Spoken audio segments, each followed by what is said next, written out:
Friends, आज हम बौद्ध धर्म के बारे में पढ़ेंगे और मैं आज आपको बौद्ध धर्म ऐसे पढ़ाऊंगी जैसे कि आपने पहले कभी ना पढ़ा हो।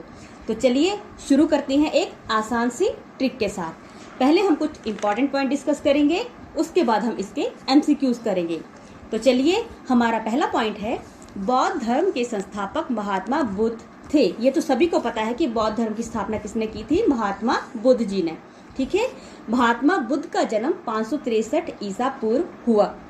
कब हुआ था? 563 ईसा पूर्व। अब देखिए, तीसरा पॉइंट जो है वो है कि इनका जन्म यानी महात्मा बुद्ध जी का जन्म नेपाल की तराई में स्थित कपिलवस्तु के समीप लुम्बिनी ग्राम में हुआ। अब देखिए, इसे हम कैसे याद रखेंगे कि महात्मा बुद्ध क्या थे? एक सन्यासी थे। सन्यासी वो इसलिए थे क्योंकि उन्होंने अपने गृह का त्याग कर दिया था, यानी घर को त्याग दिया था। ठीक है, अपनी पत्नी और बच्चे जो थे उनके, उन सभी का त्याग कर दिया था। तो वो क्या थे? एक सन्यासी थे। तो अब हम यहाँ पे लेंगे उनके जन्म से कि बुद्ध जी जन्म से ही कैसे थे? जन्म से ही उन्हें किसी भी वस्तु का क्या नहीं था? लोभ नहीं था। वस्तु से आ गया कपिल वस्तु और लोभ यानी लुम्बिनी, यानी कोई भी वस्तु बचपन से या जन्म से ही उन्हें लुभा नहीं सकी। तो बस बन गया हमारा कि महात्मा बुद्ध जी का जन्म जो है वो कपिल वस्तु के समीप लुम्बिनी ग्राम में हुआ। और ये प्रश्न बहुत इंपॉर्टेंट है, बड़ी बार जो है उनके जन्म के बारे में प्रश्न पूछ लिया जाता है कि उनका जन्म कहाँ पे हुआ था। ठीक है, हमारा अगला पॉइंट है इनका क्षत्रिय कुल शाक्य था। ये भी इंपॉर्टेंट है, पूछा जाता है कि इनका कुल कौन सा था? तो इनका कुल था शाक्य। ठीक है, हमारा अगला पॉइंट है बुद्ध के पिता का नाम शुद्धोधन तथा माता का नाम महामाया था।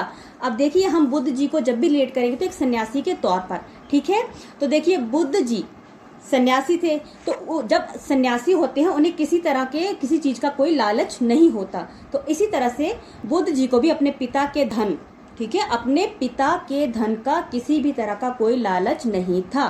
धन में आ गया शुद्धोधन, तो पिता के धन का लालच नहीं था, यानी पिता का नाम आ गया शुद्धोधन। और माता का नाम महामाया था। अब देखिए, जन्म के कुछ दिनों के पश्चात ही महात्मा बुद्ध जी की माता की मृत्यु हो गई थी। जाहिर सी बात है कि उन्होंने अपनी माता को नहीं देखा था। तो हम ये मान के चलेंगे कि बुद्ध जी की माता की मृत्यु कुछ दिनों के बाद हो गई थी, इसीलिए उन्हें अपनी माता से किसी भी प्रकार की मोह माया नहीं थी। मोह माया, माया यानी महामाया। तो देखिए, इसमें दोनों ही आ गए कि उन्हें पिता के धन का लालच नहीं था, तो शुद्धोधन, और माता के साथ किसी भी तरह की कोई मोह माया नहीं थी, तो बन गया महामाया। तो आ गया कि पिता का नाम शुद्धोधन था, माता का नाम महामाया था। और ये प्रश्न पूछे जाते हैं कि बुद्ध के पिता का नाम क्या था और उनकी माता का नाम क्या था। अब अगला पॉइंट है हमारा कि इनकी माता की मृत्यु हो जाने पर इनका पालन पोषण इनकी मौसी प्रजापति गौतमी ने किया। तो प्रश्न बनता है कि इनकी माता की मृत्यु हो जाने पर इनका पालन पोषण किसने किया? तो किसने किया था? इनकी मौसी ने। तो हम ये मान के चलेंगे कि माता की मृत्यु हो गई थी, तो अब जो महात्मा बुद्ध हैं उनके लिए उनकी प्रजा ही मासी थी, यानी माँ जैसी थी। ठीक है, तो प्रजा को कैसे मानते थे? ये माँ जैसी यानी मासी। ठीक है, तो बस बन गया कि प्रजापति कौन थी? इनकी मौसी, और उन्होंने ही इनका लालन पालन किया था। ठीक है, अब अगला पॉइंट है हमारा कि इनका जन्म का नाम सिद्धार्थ था। क्या था इनका जन्म का नाम? सिद्धार्थ। ये प्रश्न भी आता है कि इनके जन्म का नाम क्या था। ठीक है, और आगे देखिए, 16 वर्ष की आयु में इनका विवाह हो गया था। पहले छोटी उम्र में ही विवाह कर दिए जाते थे, ज्यादातर 16 वर्ष। ठीक है, तो 16 वर्ष की आयु में ही इनका विवाह हो गया था। अब देखिए, अगला है हमारा कि बुद्ध की पत्नी का नाम यशोधरा तथा पुत्र का नाम राहुल था। और ये बहुत इंपॉर्टेंट पॉइंट है, इन सब में से इनके पिता, माता, इनकी मौसी, इनकी पत्नी और इनके बेटे के बारे में भी बड़ी बार पूछा गया है। ठीक है, तो अब पत्नी का नाम क्या था? यशोधरा। तो हम ये लेकर चलेंगे कि बुद्ध जी ने क्या कर दिया था? अपनी पत्नी का भी त्याग कर दिया था, यानी उसे छोड़ के चले गए थे। तो उनकी पत्नी के सपने जो है वो धरे के धरे रह गए। धरे यानी धरा। तो क्या हो गया था कि जब बुद्ध जी ने अपनी पत्नी को त्याग दिया था, उन्हें छोड़ के वो वन को चले गए थे, तो उनकी पत्नी के सपने जो है वो धरे के धरे रह गए, यानी पत्नी का नाम क्या आ गया? यशोधरा। और उनका पुत्र भी उनकी राह को रोक नहीं पाया। ठीक है, क्योंकि पुत्र से भी उन्हें किस प्रकार का कोई मोह नहीं था, इसलिए तो वो उसे छोड़ के गए थे। तो हम ये लेके चलेंगे कि पुत्र भी उनकी राह को रोक नहीं पाया। तो पुत्र राह यानी राहुल। तो बन गया हमारा कि बुद्ध की पत्नी का नाम यशोधरा तथा पुत्र का नाम राहुल था। ठीक है, अब ये इंपॉर्टेंट प्रश्न बनता है कि उन्होंने कितने वर्ष की आयु में घर का त्याग किया था। तो उन्होंने 29 वर्ष की आयु में घर त्याग दिया था। कौन सी आयु में? 29 वर्ष की आयु में। ठीक है। अब अगला है कि इनकी पत्नी यशोधरा कोलीय गणराज्य की राजकुमारी थी। तो देखिए इनकी पत्नी जो थी यशोधरा वो कोलीय गणराज्य की राजकुमारी थी। और बौद्ध ग्रंथों में यशोधरा का जो अन्य नाम है वो है बिंबा, गोपा और भद्दकचना मिलता है। ये कई बार पूछा तो नहीं गया, लेकिन फिर भी कुछ ऐसे पॉइंट हैं जो मतलब इम्पोर्टेंट हैं। ठीक है। तो इनकी पत्नी जो थी उसको अन्य नाम क्या क्या से बुलाए गए थे? बिंबा, गोपा और भद्दकचना। ठीक है। अब देखिए ये प्रश्न बनता है कि कितने वर्षों तक वो ज्ञान की खोज में भटकते रहे। तो देखिए 7 वर्ष तक बुद्ध ज्ञान की खोज में भटकते रहे। कितने वर्ष? 7 वर्ष। सर्वप्रथम इन्होंने अलारा कलाम और फिर उद्रक रामपुत्र को अपना गुरु मानकर तप किया। प्रश्न ये भी बना हुआ है कि इनके गुरु कौन थे? तो कौन थे? अलारा कलाम। तो ये एक सन्यासी थे। तो हम ये मान के चलेंगे कि सुबह उठते ही क्या करते हैं लोग? अपने भगवान का, अपने अल्लाह का नाम लेते हैं सबसे पहले। किसका नाम लेते हैं? अपने भगवान का, अपने गुरु का, अपने अल्लाह का। तो अल्लाह से हम मान लेंगे कि बुद्ध जी किसका नाम लेते थे? अल्लाह का, यानी अलारा कलाम। ये सिर्फ हम इसको रिलेट कर रहे हैं कि बुद्ध जी भी जैसे क्या करते थे, बाकी लोग ऐसे भगवान का, अपने गुरुओं का नाम लेते थे, ये भी अपने अल्लाह यानी भगवान का नाम लेते थे। तो बन गया अल्लाह से अलारा कलाम। और ये प्रश्न बनता है कि इनके गुरु का क्या नाम था। ठीक है। अब ये देखिए यहाँ पे बताया गया है अगला कि 35 वर्ष की आयु में बैशाख पूर्णिमा के दिन बोध गया सबको पता है कि बिहार में है, नामक स्थान पर पीपल यानी वट वृक्ष के नीचे निरंजना नदी का एक और नाम है पुनपुन नदी के तट पर इन्हें ज्ञान प्राप्त हुआ। अब देखिए इतना लंबा तो याद करना मुश्किल हो जाता है, तो हम इसे कैसे याद रखेंगे कि बुद्ध जी कहाँ गए? बुद्ध से बन गया बोध गया। बुद्ध जी गए क्या प्राप्त करने के लिए? ज्ञान प्राप्त करने के लिए। ठीक है। और ये सबको पता है कि वो पीपल वृक्ष के नीचे बैठे थे। ठीक है। तो बोध गए यानी हम ये लेंगे बोध गए से कि बुद्ध जी गए कहाँ पे? निर्जन स्थान पे। निरंजना, तो निरंजना में आपको निर्जन समझ आ रहा होगा, निरंजना नदी का नाम है। तो निर्जन स्थान पर गए क्या करने के लिए? ज्ञान प्राप्त करने के लिए। तो देखिए बन गया हमारा बोध गया से कि बुद्ध जी गए पीपल वृक्ष के नीचे बैठे थे और निर्जन स्थान पर, यानी बुद्ध जी निर्जन स्थान पर पीपल वृक्ष के नीचे बैठे थे क्या प्राप्त करने के लिए? ज्ञान प्राप्त करने के लिए। तो ये पूछा जाता है कि निरंजना नदी कहाँ पर है? तो निरंजना नदी जो है वो बोध गया में है, जो कि बिहार में है।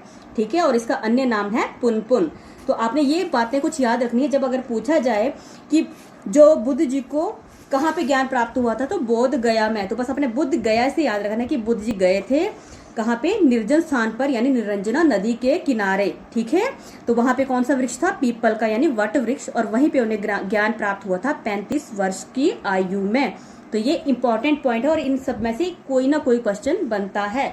अगला है हमारा पॉइंट, बुद्ध ने ऋषि पतन सारनाथ, कहाँ पे है ऋषि पतन? सारनाथ में 5 ब्राह्मण सन्यासियों को अपना प्रथम उपदेश दिया।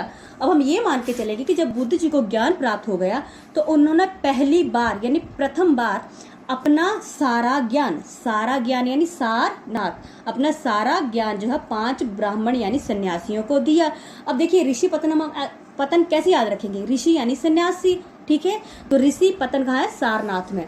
तो हम ये मान के चलेंगे कि जब बुद्ध जी को ज्ञान प्राप्त हो गया तो उन्होंने अपना सारा ज्ञान ऋषि यानी सन्यासियों को दिया। सबसे पहले उपदेश उन्होंने 5 ब्राह्मण सन्यासियों को दिया था। तो बस कहाँ दिया था? सारनाथ में। यानी सारा ज्ञान जो उन्होंने उन्हें दिया था, जितना भी उनके पास ज्ञान था। ठीक है। हमारा अगला पॉइंट है, महात्मा बुद्ध ने तपस एवं कालिक नाम के 2 शूद्रों को बौद्ध धर्म का सर्वप्रथम अनुयायी बनाया। तो देखिए कौन से 2 शूद्र थे? वो कौन से थे? तपस और कालिक। ठीक है। हमारा अगला है, बुद्ध ने अपने जीवन के सर्वाधिक उपदेश कौशल देश की राजधानी श्रावस्ती में दिए। अब देखिए इसे कैसे याद रखेंगे कि जाहिर सी बात है उन्होंने जो उपदेश दिए होंगे वो बस्ती काफ़ी कुशल होगी, काफ़ी कुशल लोग वहाँ पे होंगे, तो उन्होंने उस बस्ती में सारे उपदेश अपने दिए। सबसे ज़्यादा उपदेश उन्होंने जो बस्ती सबसे कुशल थी उसमें दिए, यानी कुशल से बन गया कौशल और बस्ती यानी श्रावस्ती। तो हम ये मान के चलेंगे कि बुद्ध जी ने सबसे ज़्यादा उपदेश उस बस्ती में दिए जो सबसे कुशल थी, यानी कौशल देश की राजधानी श्रावस्ती। ठीक है। हमारा अगला पॉइंट है, 483 ईसा पूर्व में 80 वर्ष की आयु में महात्मा बुद्ध जी का देहांत कुशीनगर में हुआ। ये बहुत इजी प्रश्न है, कई बार पूछा गया और लगभग सभी को पता होता है कि उनका देहांत कहाँ हुआ था, कुशीनगर में। तो कब हुआ था? 483 ईसा पूर्व। इनका जन्म हुआ था 563 ईसा पूर्व और मृत्यु हुई थी इनकी 483 ईसा पूर्व। ठीक है, अब हम गौतम बुद्ध के जीवन की कुछ प्रमुख घटनाएं जो है वो पढ़ेंगे, क्योंकि इनमें से भी क्वेश्चन बहुत बार बने हैं और ये बहुत ही इंपॉर्टेंट टॉपिक है। ठीक है, तो सबसे पहले है कि गृह त्याग। गृह त्याग को क्या बोला जाता है? महाभिनिष्क्रमण, जो कि 29 वर्ष की आयु में उन्होंने गृह का त्याग कर दिया था, मैंने आपको पीछे बताया है। तो गृह त्याग को हम कैसे याद रखेंगे कि निष्क्रमण में आपको निश वर्ड जो है वो दिखाई देगा। कभी भी ऑप्शन में आएंगे तो आप निश शब्द को ढूंढिएगा। तो निश मतलब निष्कासित, कि वो अपने घर से निष्कासित हो गए थे। वैसे निकाला तो नहीं था उनको, लेकिन हम निश वर्ड से ही याद रखेंगे। निष्कासित मतलब निकाल देना या छोड़ देना या तो क्या बन गया? गृह त्याग क्या होता है? महाभिनिष्क्रमण, यानी निष्कासित हो गए थे अपने घर से। ठीक है, ज्ञान प्राप्ति। ज्ञान प्राप्ति हुई थी उन्हें संबोधि। तो ज्ञान प्राप्ति को क्या कहा जाता है? संबोधि। अब देखिए, बोधि को हम लेंगे बुद्धि से। तो बुद्धि जब किसी को आ जाए तो कब आती है बुद्धि? जब उसे ज्ञान प्राप्त होता है। ठीक है, जब किसी भी व्यक्ति को अच्छे से ज्ञान प्राप्त हो जाएगा तो उसे बुद्धि आ जाएगी, सही बुरे की पहचान हो जाएगी, यानी संबोधि। तो ये कब हुआ था? 35 वर्ष की आयु में। मैं बार बार आपको बता रही हूँ कि 29 वर्ष की आयु में उन्होंने गृह त्याग किया था और 35 वर्ष की आयु में उन्हें ज्ञान की प्राप्ति हुई थी। ठीक है, और 7 वर्ष तक उन्होंने क्या किया था? वो ज्ञान के लिए भटके थे, या ज्ञान प्राप्त करने के लिए मतलब उन्होंने साधना की थी या उसकी खोज में वो भटके थे। ठीक है, हमारा अगला है प्रथम उपदेश। प्रथम उपदेश को क्या कहा जाता है? धर्म चक्र प्रवर्तन। अब आपको पता है कि उन्होंने कहाँ दिया था? ऋषि पत्तनम सारनाथ, यानी उन्होंने सारा उपदेश ऋषि यानी 5 सन्यासियों को दिया था। प्रथम उपदेश, तो इसे कहा जाता है धर्म चक्र प्रवर्तन।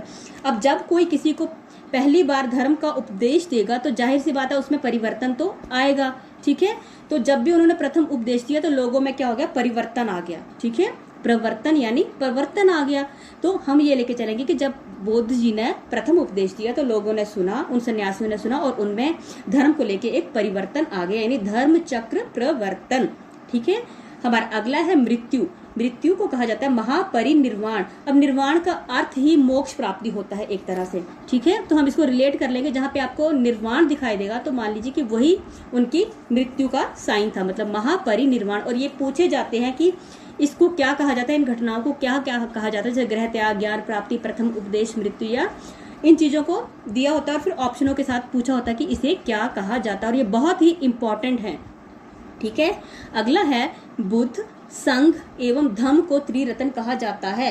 प्रश्न पूछा जाता है कि त्रिरत्न किसे कहा जाता है। इसमें आपको 2 ऑप्शन या 3 मतलब दे दी जाएंगी इकट्ठी और उसमें अलग से ऑप्शन दी जाएगी, तो फिर आपको पहचानना होता है कि ये 3 ऑप्शनों में त्रिरत्न कौन सा है।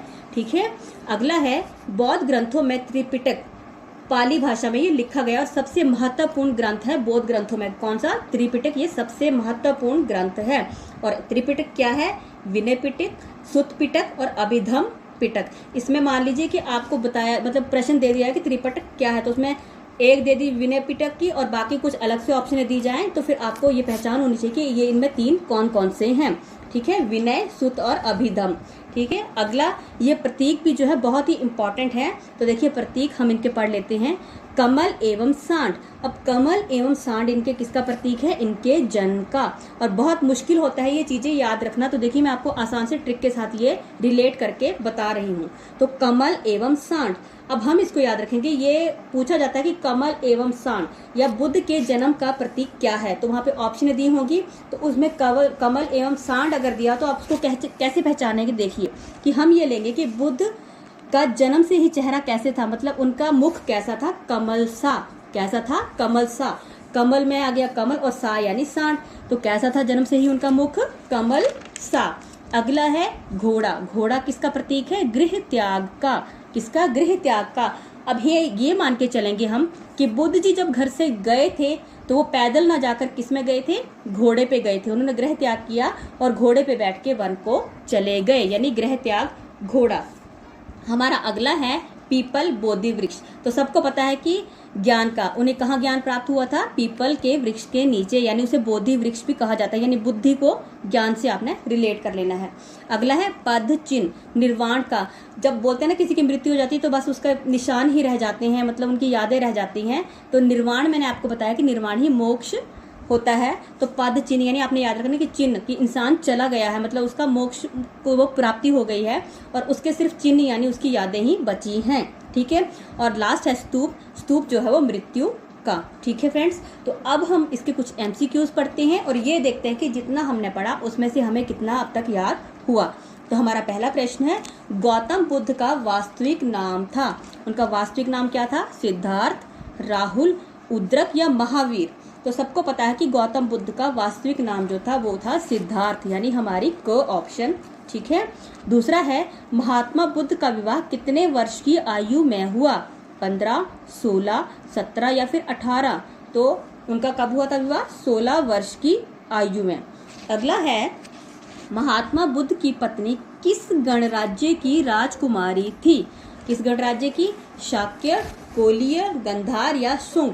तो वो कौन से इसकी थी? कोलीय गणराज्य की राजकुमारी थी। हमारा अगला प्रश्न है, महात्मा बुद्ध ज्ञान प्राप्ति के लिए कितने वर्ष भटकते रहे? कितने वर्ष? 3, 7, 5 या 10? तो मैंने आपको बताया है कि वो 7 वर्ष तक ज्ञान की प्राप्ति के लिए भटकते रहे थे, यानी हमारी ख ऑप्शन। ठीक है। अगला है, महात्मा बुद्ध की माता का नाम था महामाया, त्रिशाला, प्रजापति गौतमी या यशोधरा? तो मैंने आपको बताया था कि उनकी माता की मृत्यु उनके जन्म के कुछ दिनों के बाद हो गई थी, तो उन्हें अपनी माता से किसी भी प्रकार की मोहमाया नहीं थी। मोहमाया यानी महामाया। तो हमारी पहली ऑप्शन यानी क। अगला प्रश्न है, महात्मा बुद्ध के गृह त्याग की घटना को क्या कहा जाता है? गृह त्याग, महाभिनिष्क्रमण, संबोधि, धर्म चक्र प्रवर्तन या महापरिनिर्वाण? तो मैंने आपको बोला है कि जब भी ऐसा प्रश्न आए तो अपने निश वर्ड ढूंढना है। निश यानी निष्कासित होना। तो क्या बन गया हमारा? महाभिनिष्क्रमण। तो क्या आ गई हमारी पहली ऑप्शन क। बुद्ध का जन्म कब हुआ? 463, 563 या 663 या 763 ईसा पूर्व? तो इनका जन्म हुआ था 563 ईसा पूर्व, यानी हमारी ख ऑप्शन। अगला है, बौद्ध की जन्म का प्रतीक है। अब इनके जन्म का क्या प्रतीक है? घोड़ा, पीपल, कमल एवं सांड या स्तूप? तो क्या बताया मैंने आपके बुद्ध के जन्म के समय उनका मुख कैसा था? कमल सा। कमल सा यानी कमल और सा यानी सांड। तो कैसा था? कमल एवं सांड। तो बन गया हमारी ग ऑप्शन। अगला है, कौन सा बौद्ध पवित्र स्थल निरंजना नदी पर स्थित है? कुशीनगर, लुम्बिनी, श्रावस्ती या बोध गया? तो कहाँ पे थी निरंजना नदी? बोध गया में। तो बोध जी कहाँ गए थे? निर्जन स्थान पर। ठीक है। तो निरंजना नदी होगी बोध गया, यानी हमारी घ ऑप्शन। ठीक है। अगला है, बुद्ध के गृह त्याग का प्रतीक है। गृह त्याग यानी घर को जब उन्होंने त्याग दिया था। पीपल, घोड़ा, पदचिन्ह या स्तूप? तो हम ये मान के चलेंगे कि बुद्ध जी ने जब घर को त्याग मतलब घर का त्याग किया था तो वो घोड़े पे बैठ के वन को गए थे, यानी ख घोड़ा। अगला है, बुद्ध ने अपने सर्वाधिक उपदेश कहाँ पर दिए? सारनाथ, श्रावस्ती, लुम्बिनी या बोध गया? तो उन्होंने कहाँ दिए थे? जो बस्ती काफी कुशल थी उस बस्ती में उन्होंने अपने सबसे ज्यादा उपदेश जो है वो दिए थे। तो बन गया हमारा श्रावस्ती, यानी हमारी ख ऑप्शन। अगला है, गौतम बुद्ध के पिता का नाम था सुदोधन, राहुल, कालिक या जमाली? तो गौतम बुद्ध को अपने पिता के धन का जरा सा भी लालच नहीं था, इसलिए उन्होंने गृह का त्याग कर दिया था। सारा राजपाट छोड़ के वो चले गए थे। तो धन का लालच नहीं था, यानी शुद्धोधन। तो हमारी क ऑप्शन। अगला है, गौतम बुद्ध के गुरु का नाम क्या था? कपिल, शुद्धोधन, अलार कलाम, पतंजलि? तो मैं आपको बताया कि जैसे सभी उठ के अपने पहले गुरु का, अल्लाह का, भगवान का नाम लेते हैं, तो इस तरह बुद्ध भी अपने अल्लाह यानी भगवान का नाम लेते थे। तो बन गया अल्लाह से अल्लार कलाम। ये सिर्फ मैं आपको रिलेट करके बता रही हूँ। ठीक है। तो क्या थे उनके गुरु का नाम? अल्लार कलाम, यानी हमारी गो ऑप्शन। उम्मीद करती हूँ आज की वीडियो आपको अच्छी लगी होगी। और फ्रेंड्स, अगर जरा से भी मेरी मेहनत आपको अच्छी लगी है तो प्लीज़ मेरे चैनल को लाइक और सब्सक्राइब ज़रूर करें। धन्यवाद।